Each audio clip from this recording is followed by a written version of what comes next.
একজন ক্রিকেটার যখন ফুটবল খেলে তখন ব্যাপারটা একটু কেমন মনে হয় যে ক্রিকেট বাদ দিয়ে তারা কেন ফুটবল খেলছে। কিন্তু ফুটবল যে কেন খেলে সেটার একটা প্রয়োজনীয়তা এবং গুরুত্বপূর্ণ বিষয় হচ্ছে তাদের পেশায় ক্রিকেট, কিন্তু ক্রিকেট খেলার আগে তাদের শরীরটাকে একটু ঝালিয়ে নেওয়া এবং একটু শরীর গরম করা, এই সমস্ত কারণে আসলে ফুটবল খেলে থাকেন।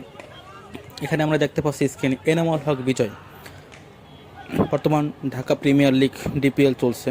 তো ডিপিএলে এনামুল হক বিজয়ের টিম প্র্যাকটিস করতে এসছে। তো প্র্যাকটিস করার আগে তারা প্রত্যেক প্লেয়ার সবাইকে নিজেকে একটু শরীর গরম করা এবং নিজেকে ঝালিয়ে নেওয়ার জন্য তারা আসলে ফুটবল খেলছে। এটা শেষ হয়ে যাওয়ার পরে সবাই যখন একটু ভালো রকমভাবে ঝালিয়ে নেবে বা শরীর গরম হয়ে যাবে, তারপর তারা মূল প্র্যাকটিস বা ব্যাটিং বোলিং এই পর্যায়ে তারা ফিরবে। এবং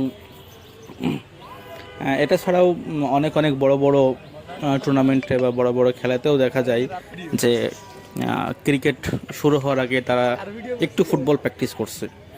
আসলে ফুটবল প্র্যাকটিস করা বা এটা তাদের তো মূল খেলা না বা মূল লক্ষ্য না।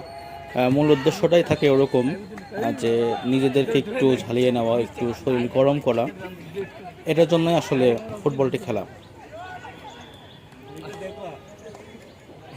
সো দর্শক, দেখতে পাচ্ছেন আমরা এখানে এনামুল হক বিজয়ের টিমকে দেখতে পাচ্ছি। তারা হচ্ছে নীল জার্সি পরা এবং তারা দুইটা টিমে ভাগ হয়ে গেছে। একটা জার্সি উল্টায় সাদা জার্সি পরছে আর একটা নীল জার্সিটাই আছে। এভাবেই তারা হচ্ছে মিরপুরের একাডেমি মাঠে প্র্যাকটিস করছে। এই টিমের সুপারস্টার প্লেয়ার বলতে এনামুল হক বিজয়, তাকে দেখা যাচ্ছে। সেই টিমের হচ্ছে ক্যাপ্টেন এবং তার পুরো টিম নিয়ে ফুটবল খেলাটা চলছে।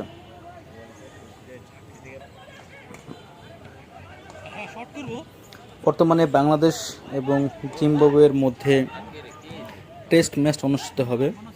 সো সেই টেস্ট ম্যাচের জন্য এক ধরনের প্রিপারেশন চলছে, যে টেস্ট ম্যাচ, এদিকে ঢাকা প্রিমিয়ার লিগ চলছে।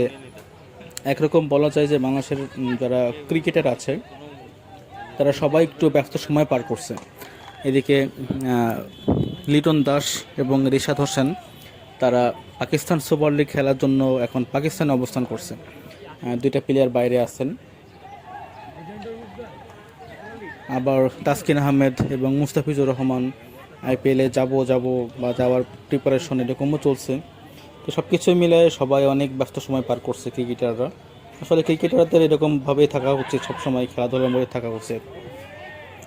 সো গাইস, বাংলাদেশ ক্রিকেটের এরকম আরও বেশি বেশি ইনফরমেশন এবং নতুন নতুন ভিডিও পেতে আমার ছোট্ট ইউটিউব চ্যানেলটিকে সাবস্ক্রাইব করুন, লাইক করুন এবং কমেন্ট করে আপনাদের মতামত জানান।